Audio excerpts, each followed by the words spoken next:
And on track one? Track one, we have Jonathan McDowell, or better known as Noodles. So if you're looking for his Slack handles, that's what it is. And he'll be going into his experiences, advantages, disadvantages of Go, especially from a C background. So kick it away, Jonathan. He's over there. So yeah, a year on the Go. I'm going to start with something I don't normally go into too much, which is about me. This is relevant context for the rest that follows. I have 20 years of commercial development experience. I'm old. I'm mostly an embedded stroke systems programmer. That means that I generally write back-end applications that run on servers or on pieces of hardware rather than things that are running on your desktop or running in a browser, that sort of thing. I've done a lot of C. I've got 20 years of C experience. I've done C++, I've done COBOL, I've done Pascal, I've done Perl, I've done Python, I've done Tcl. All of those in a commercial environment. And that's relevant because I'm going to rant a bit about Go, and I don't want you to think that I just hate anything that isn't C, but also that I pick up languages as and when I need them rather than just because I want to. The other thing is I'm a Debian developer, and that's applicable because I have experience building Linux distributions and packaging things. And I'm also a big advocate of free software, so I have opinions about the way that thing happened, and both of those impact on the way that I interact with languages such as Go. I'm also going to have a commercial break here. Again, it's relevant context. I run the Belfast site for Nebulon, and why that's relevant is that when I took this job, I had written absolutely 0 lines of Go. I had been to a couple of talks about Go, I had been aware of the language, I had always meant to get round to looking at it, I had never had a pressing need, and therefore I'd never made the time to look at it. I took the job partly because it was an opportunity to do something cool in a language I didn't know. We build cloud-defined storage, and that sort of means that we have a cloud management component, and then we also have an on-prem piece of hardware. And the really interesting piece is we use Go all the way from the IO level stack at the bottom all the way up into our cloud. So the traditional cloud application Kubernetes development that maybe Go is more commonly seen in, but then also actually on the piece of hardware that runs on premises. And all the way up to the APIs. We are hiring, feel free to talk to me. This is the sort of thing that if we were an in-person conference, I'd say grab me at one of the breaks, but I'm on Slack, I'm on Twitter, I'm vaguely on the chat channels for this conference. All of that said, this is all me. If you've heard me rant about Go in the past, this is my personal set of rants about Go, but I like to think that now I've been writing it for over a year, they're a bit more well informed, and perhaps I'm a bit nicer about Go than I used to be. So yeah, this is all me, not my employer, not anyone I work with, not any of the NIDC organisers, anything like that. My rants. So let's talk about why Go. Go is one of the attempts to make a more modern compiled language. So a lot of what we have in terms of languages out there that are compiled are much older school. So C, C++, even the likes of Java now is what, 20 plus years old. It has a different set of requirements to some of the system languages, which Go is designed to sort of fit into the space of. So if you've been writing stuff in C, high performance, the idea is that Go is a language that can be used for that. There are others, I'll talk about a couple in a minute, but the aim is to be efficient, scalable, and productive. If you go and read, there's a paper by Rob Pike that's really very good from about 2012, and it talks about Google's design decisions when they were making Go. And one of them was, it had to be easy to pick up, so it has C-like syntax so that people who know C can pick it up. It has sort of fast compilation so that people can do fast cycles. And if you go and read that, you'll understand a bunch of the design decisions that Google made in this about. They're not trying to make sort of the best language and what some of the other languages go down about adding new computer science features into languages. Now we have more powerful compilers. They're trying to make something that is an incremental improvement but builds on modern technology. So it's familiar and C-like. And if we were in person, then what I'd be doing here is listening to Chris Nixon heckle me. So I deliberately have a slide, why not Rust? The decision to go with Go for the product I work on was made some time ago. It was made about 2 years ago. At that time, Rust was still not quite there for enterprise. It was if someone's telling me to pull the nightly version of the compiler on a sort of daily or weekly basis to get some features that are annoying me, I don't consider you to be a stable enough language for me to build enterprise level software on. there's a steeper learning curve because it is very much about doing some neat things because we have more powerful computers for compilers. It gives you a different language than something that's based on C quite heavily. I think it does show a lot of promise. There are other languages out there that are trying to do the same thing, but I think Go and Rust are the two major contenders to look at, and they're definitely the two that are the most stable. In particular with Rust, one of the things that we didn't have was Tier 1 ARM64 support, which I believe has arrived in sort of the last 6 months or so, so it's definitely getting there. I like this t-shirt. This is actually a reference to, I think, an American sports ball team, and I can't remember which one, but it seemed appropriate. Enterprise. Apologies for the disturbing gopher suit, but I couldn't resist. Enterprise, so the thing about cloud development is fairly fast-paced. You can roll out new versions of it. You have full control over what's actually deployed. You generally have a good CI/CD pipeline that means that you control the entire environment and can be a bit more confident about the changes you push out. You can roll back if there's a problem. Enterprise generally means it's on someone's premises. You have to talk them into doing updates, and people don't do updates. They like find something that works and then they don't want to make changes because, hey, it works. And that annoying bug that crashes once a week, well, at least they understand that and they can work around that. Or, you know, that slight glitch in the user interface that sort of is very weird, but once you know about it, you can work around it. They'll live with that rather than take other instability that they can't work around or can't deal with. They also tend to expect longer uptime. So I work in data storage. People get really, really unhappy if they can't get access to their data. So the idea of eventually consistent, no, not good enough. Your data has to be there. It has to be there in a timely fashion. There's an expectation of both reliability and uptime overall. So it's a slightly different way of thinking about software development. That's why I think that a language that doesn't have a sort of a firm compiler, has a long established track record, isn't something you want to be building enterprise software in just yet, because this is something you might have to support for 5 years out in the field or longer, depending on what it is. Talking about Go itself then, and what it gives me over C environment and maps. It's not just things that begin with M, it was just that the M things were the things that came to mind. Maps, dicts, hashes, the ability to take an object and store it based on the value of something else rather than just a simple array. It's so simple, but it's something C doesn't have, and every time I have to write a hash table lookup in C, I cry a little inside. Everything else does this. It's a basic thing. Most of you that are familiar with more advanced languages will be wondering why I even bring this up, but if you don't have it, you really miss it. Method receivers. So the idea that you can tie methods to structs, and that receives the struct.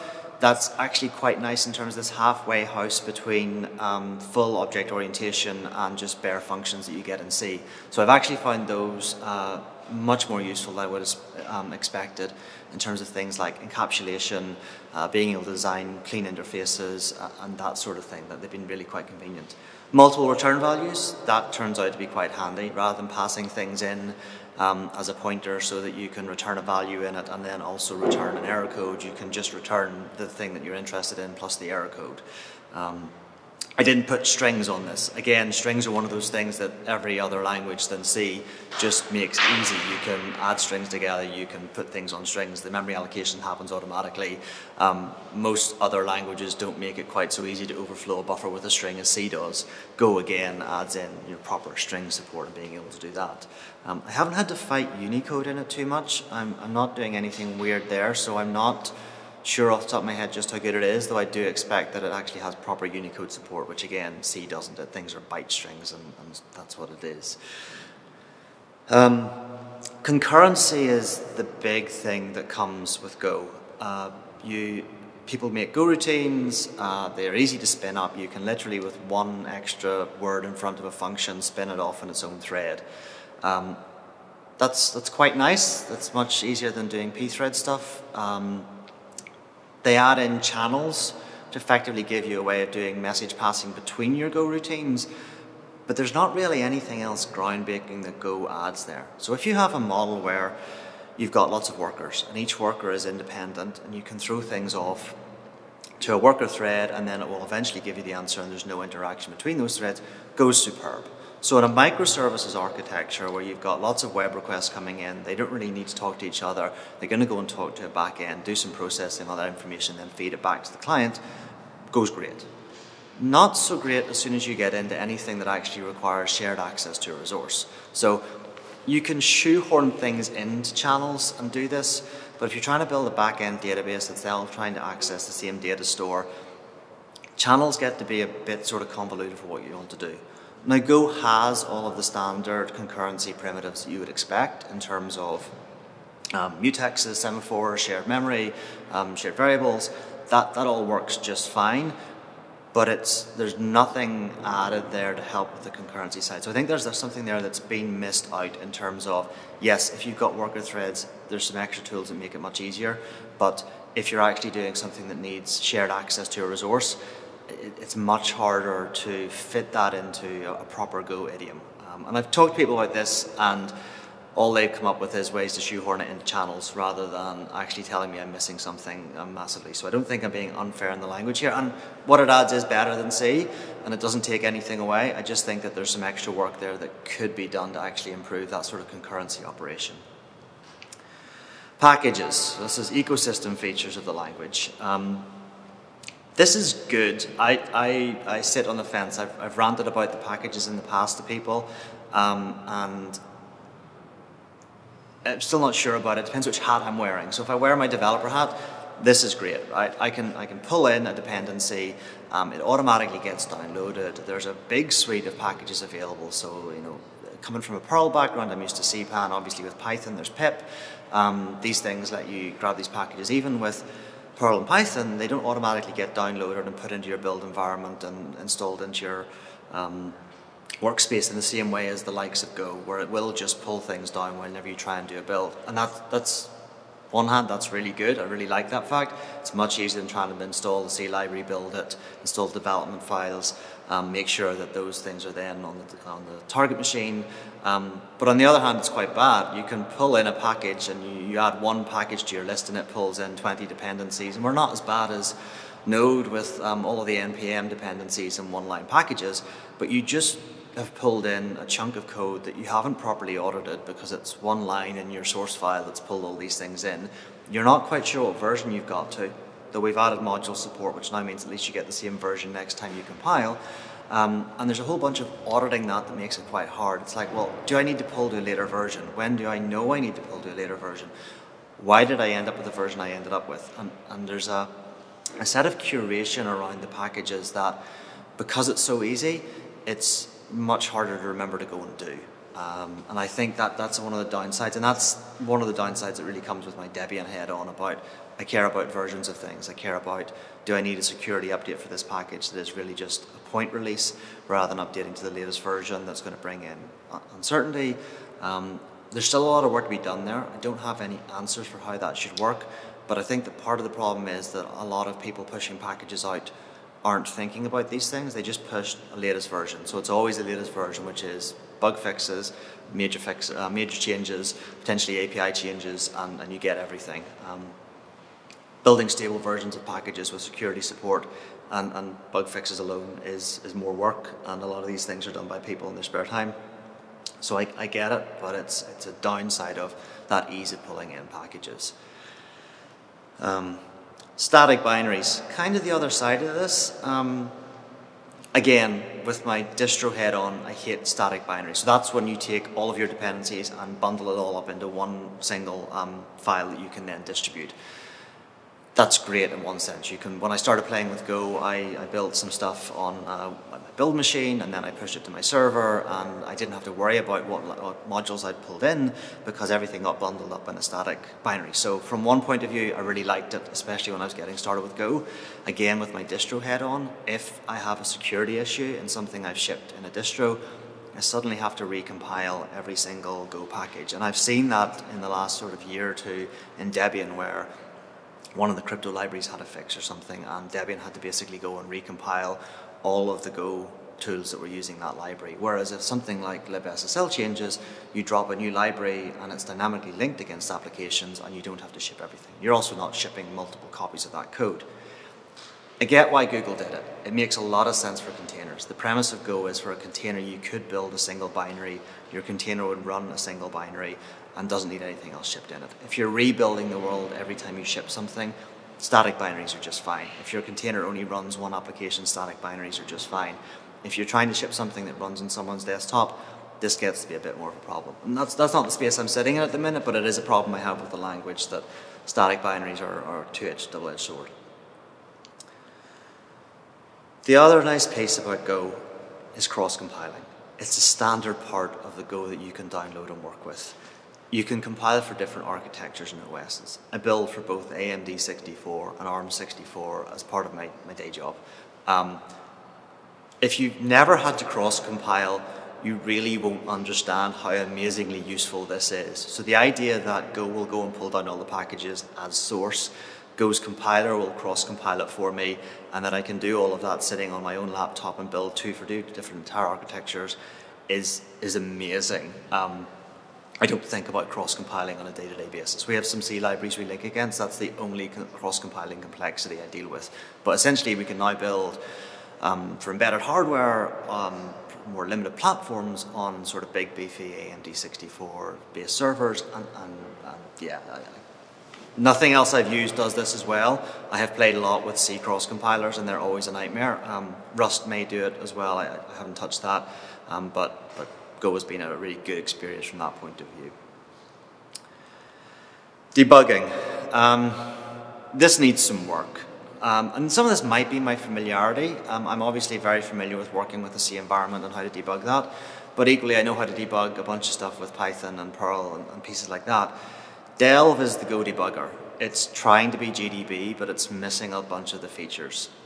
Especially given that Go supports such easy concurrency, it doesn't make it easy to manipulate a lot of Go routines. If I have over 1,000 Go routines running, I can't easily search for which one is running a particular function. I can see where it currently is, but if it's currently sitting waiting for a lock, then they're all sitting waiting for a lock and I can't distinguish it. And I end up doing a backtrace of every single running Go routine and then running grep on it, which just sort of seems counterintuitive. And maybe I'm missing something, but again, I've asked people, and there's labels you can put on functions that's supposed to help, but it's not really there in terms of how do I easily debug this very concurrent, very complex program with this sort of very basic tool that really requires me to do a lot of the heavy lifting myself. And the binaries have the information in them, so there's no reason you couldn't add some more of that. And it's coming, but it's not there yet. And also, whenever we started out, the ARM64 support wasn't properly there, and we had to do a bit of development to actually make sure that that worked. And it seems to mostly work now, but it wasn't there. And on that subject, you can cross-compile nice and easily, but for cross-debugging, not so much. I end up having to log into an ARM64 machine in order to debug an ARM64 binary. I can build that on an AMD64 machine. I can't then run Delve on it. People have talked about it, but as far as I can tell, the work isn't there yet. So debugging definitely needs some work. On the flip side, I do love the fact that I can get complete backtraces of everything in the output whenever I crash. So instead of just getting a seg fault or a random abort or something like that, I get an output of what happened. And actually, for a lot of what I do, if I can see where the crash happened and what else was going on, I don't often need to fire up the debugger because that's enough information to go on with. And it's very good for after the fact debugging whenever I wasn't paying attention or it was something that happened overnight, that I can look at that log file and I can see the full backtrace because Go just spits that out by default. And it's something you can do and see, and it's something a lot of other languages do as well, but it's a nice thing to have by default. Memory allocation. This is, I think, my major problem with Go. Stack versus heap is not always obvious. It can cause, it's to do with the garbage collection, which I'll get onto afterwards, which I have issues with as well. But because of the way Go allocates memory, you're not always sure whether it's going on the stack or going on the heap. There's some escape analysis you can do to go, hey, does this piece of memory live in a global heap that therefore I have to track a bit harder, or is it something I can keep contained within my function, which is a bit more efficient? And I shouldn't have to run the compiler with some special options to work out whether or not it thinks it's escaped. And maybe that's, again, just my familiarity with the language, but it does seem to be counterintuitive at points in time. The use of pointers could cause issues with the garbage collector. The garbage collector will look for references based on all of that. Again, I'll talk about the garbage collector separately because it's a whole slide by itself. And you're not talking about the same rules with the memory allocation here as with C. So in C, it's very simple. If I want to pass something efficiently, I'll pass a pointer. Now that means you can modify it, but it means that I'm literally just passing a pointer. If I try and pass a struct, I'm automatically getting a copy. Whereas in Go, I might get a copy if Go decides it needs to do a copy, but again, it's not always entirely clear, and there can be unintended consequences of pushing that pointer, that struct through rather than just a pointer. But again, if I push the pointer through, I get some issues with the garbage collector, so I have to make a decision. And really, the garbage collection is the biggest thing I have with Go as a language. You give up control, right? The idea is that memory leaks are a terrible thing, and everyone writes memory leaks somewhere in their code. You end up with a garbage collector that will then clean up all your memory allocation. I don't have to worry about cleaning up when I'm done with something, because as soon as nothing needs it anymore, the garbage collector will clean it up. Well, yeah, except the garbage collector can still cause you problems if you keep a reference to something hanging around. So if I know I need to free something up and explicitly free it, it's gone. I might have a use after free, but I've deliberately freed it up and the resource is freed.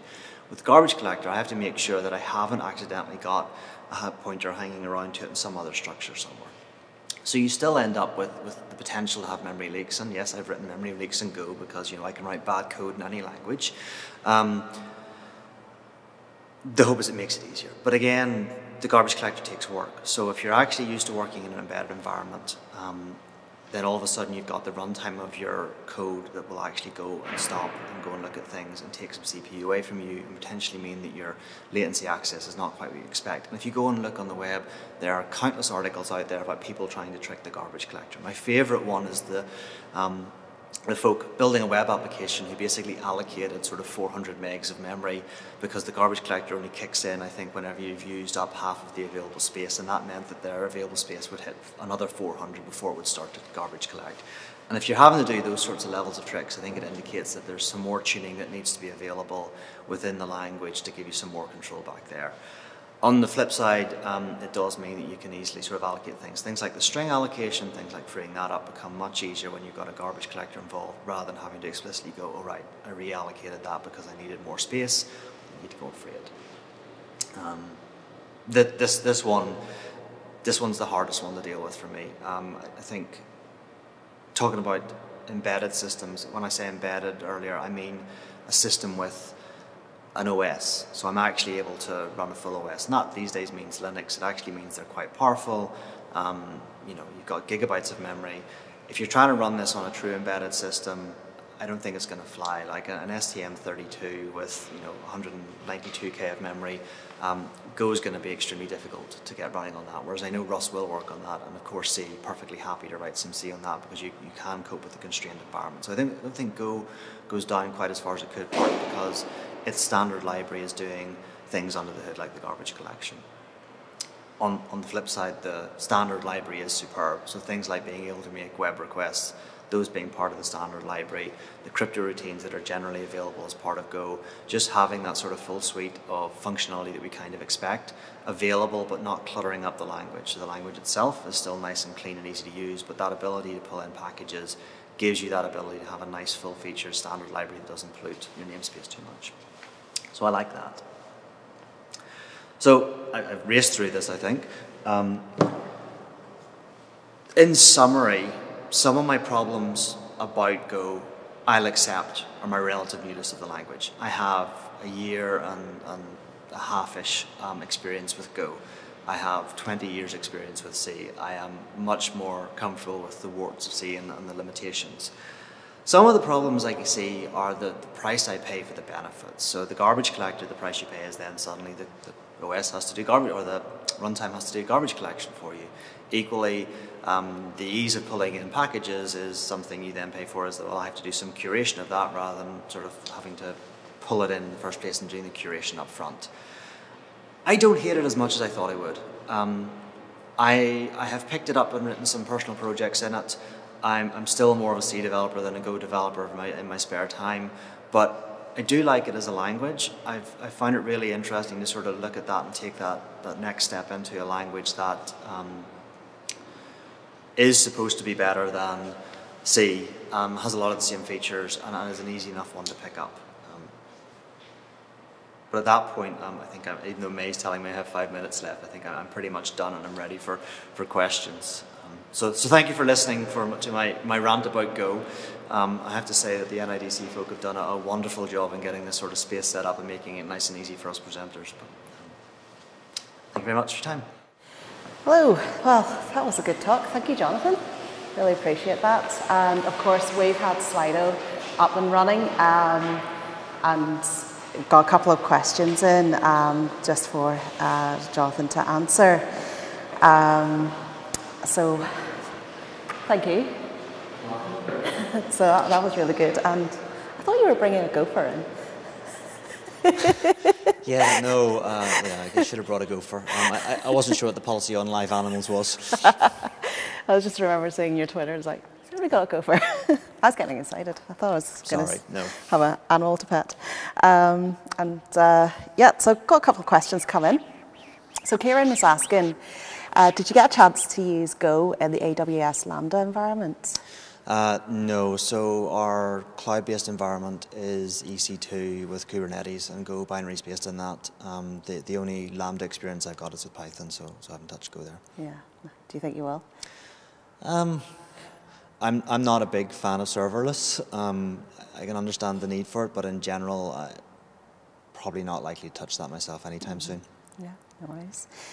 And then another one here, is Go a good language for graduates? It's certainly a better language for graduates than C. I think that the flexibility, the amount of stuff available in the standard library is really useful in terms of being able to do things like talk to web servers, talk to REST APIs. Mm-hmm. The amount of stuff you can easily pull in makes it very useful from that point of view. The garbage collection does make it easier in terms of memory access. So yeah. I think I would pick up Python as my first language over Go. But I think that a lot of people are moving to Go as something from Python. It's like, I need something more performant than Python. I need something that means I can drive things harder and do more complex stuff. Yeah. Python's concurrency, I think, is getting better with async, but certainly in the past has not been great in terms of the giant lock and that sort of stuff. Yeah. So I think I'd pick up Python over Go, but if I already knew Python, I was looking for a compiled language to learn, Go's not a bad choice. Yeah, oh, that's good. It's always good to know these things. Don't know if this one's a controversial one. Do you think they made the right decision not including generics in the language? In Go, obviously. Yeah, I think they're trying to bring it into Go 2.0, and I think that's an interesting decision to sort of fundamentally change the language. I don't think it worked well for Perl going from 5 to 6, and I'm not sure it's worked particularly well for Python going 2 to 3 and doing a lot of breaks. I don't have a strong opinion on generics because I come from a C background. It's not something I generally make a lot of use of. I've used them in C++ usefully, but I think if you're going to try and stick to C, then not including them wasn't a bad decision. But equally, I could have understood if they wanted to pull them in. I refuse to get drawn into the controversy. I think that's a really smart idea. I mean, every language has its place, right? Yeah. Absolutely. And then, this is a good one, I think. How much time did you spend learning and upskilling in Go before you came to this conclusion for your talk? I mean, I'm still learning and upskilling in Go. I was still learning and upskilling in C. I mean, there's bits and pieces. I'm always learning about the language. The pieces that at the moment I'm still learning about in Go are a lot of that runtime behavior. The language itself, as a C programmer, wasn't too hard to come to. The compiler's quite good about complaining about things. There's lots of good examples out there. I wrote a couple of personal projects before I actually started the job, knowing that I was going to be using Go. And then also I personally find that, first of all, having a defined project to do in a language helps me learn it, so I wrote some stuff of my own to do that. And then secondly, coming to a pre-existing code base with developers who are trying to use the correct idioms for that language is really a very good way to learn. So you spend some time learning it yourself, but then like code review and whatever will correct you, and each time you write a new piece of code, someone corrects the idioms you've missed or tells you about something new, and that's been really useful. Timescale, I mean, I wrote myself a useful piece of Go within a couple of months of picking it up in my spare time, and that piece of code is still running in my home automation system, and I'm working just fine. And I was writing productive code in the job, certainly within, I don't know, but not within an unreasonable time frame. Yeah. How is the home automation system going? Home automation hasn't changed much since last year, otherwise I would have talked about that, but you know. Because I remember there was a lot of interest in your talk last year in home automation, so yeah. I think that's stuck in the minds of quite a few people. So I suppose, you know, a lot of people are really interested in that aspect because it's just coming into our lives a lot more, the smart speakers and so on. And so any particular big projects going? The one that's interesting to me that I haven't yet done in my home automation, to completely veer off topic, is speech recognition. So Phil Weird actually pointed me at some free software that will do speech recognition in the home. So rather than having something like an Alexa or a Google Home Assistant, you can actually build a device that will do speech to text decoding, and then you can write some stuff around doing that sort of thing. So you can say turn on the lights and that sort of piece. So that's the final piece that's really interesting to me in terms of keeping it all in the home rather than going out to the cloud for any of the stuff that I need to do my day-to-day life in my home. Brilliant. I love that. I'm still working all that out myself. One more question. Your personal projects in Go, were they fun to do when it when it wasn't for work? Yeah, they were fun to do. So I am terrible at writing code that doesn't have a purpose, which is one of the reasons it took me so long to come to Go. I think I saw my first talk about Go certainly at least 8 years ago.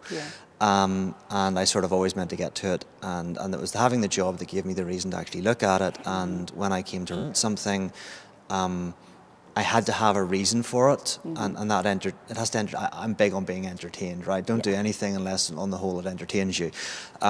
So I wrote a piece of Go that listens for Bluetooth broadcast beacons from a temperature sensor and then sends those via MQTT. And that sounds sort of quite complicated, and it wasn't really, because the Go modules made it all very easy. So there was an MQT package I could install, which was very much, I already was familiar with it from Python. It worked in very much the same way.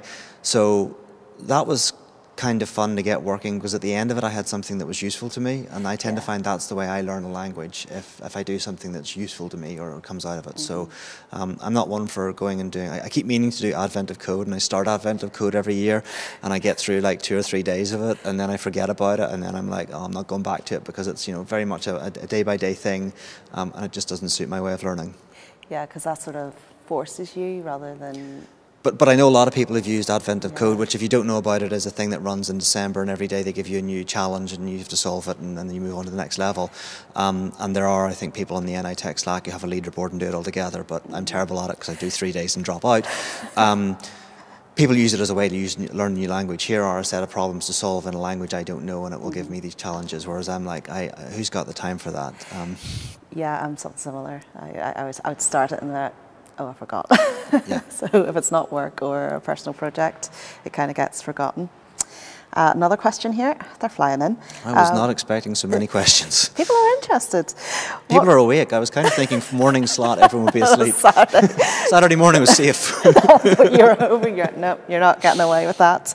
What resources are best for learning Go? What were your favourite places to go? So the go to, pun intended. Golang.org website is where I started out. There's I can't even remember what it's called. There's the Go Playground, so there is a walk through the features. That's the first thing I actually did in Go, was they have a Go Playground where you can go and type in code in the web page and it'll run it, and they actually run you through all of the basic features of Go. So, you know, if you're familiar with programming, they're all the concepts you're used to, like functions and loops and all of that stuff, but just shows you the Go syntax, and because you can actually see it and run it and tweak it, that immediate feedback thing, given it's a compiled language, it's a little bit harder, but you can do it all in the browser and it gives you the output. That was really good. That's fantastic. In terms of just being able to walk through, and I still find myself going back to that whenever I go. You know, actually, I've written some C recently. How do I write a for loop in Go again? And it's just the syntax is very slightly different, and how you do a while thing is very slightly different. And I actually found myself in C the other week dropping off semicolons because you don't need them in Go, and then all of a sudden my C wasn't compiling because I'm now used to writing Go. So I think that means I've been writing Go long enough to Your But semicolons. the Go playground is superb, and even now, still for sort of trying to figure out behaviour, I'll go to the Go playground and kick it to see what happens in the web browser, and it's really very useful. That's fantastic. Thank you very much, Jonathan. You're welcome. Thank you. I will release you now back into the wild. But thank you, Jonathan, for coming in.